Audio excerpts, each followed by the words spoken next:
Naantala ang ikatlong pagdinig sa kasong cyber libel laban kay dating Vice Governor Emmanuel Antonio Doc Anthony Umali at grave oral defamation laban kay Anastasio Apet Cruz matapos hindi dumalo ang Cabanatuan City Electric Corporation o CELCOR sa nakatakdang hearing sa Office of the City Prosecutor o OCP Cabanatuan noong September 30.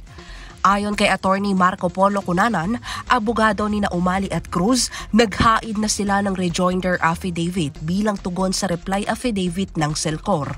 Giit ni Cunanan, pinasinungalingan nila ang mga aligasyon ng CELCOR at idiniing karamihan sa mga batas at kasong binanggit ay outdated na.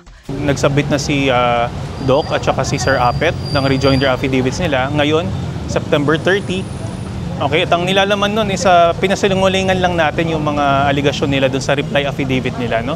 Sinabi rin natin na yung mga sinaad nilang mga batas at mga kaso ay mga outdated na. Noong nakaraang linggo, naisumite na rin sa Department of Justice o DOJ sa Manila ang motion for inhibition ni Umali at Cruz upang umatras ang OCP Cabanatuan sa paghawak ng kaso. Kung maaprubahan, maililipat ito sa ibang prosecutor's office at kung hindi naman ay mananatili ang kaso sa OCP Cabanatuan.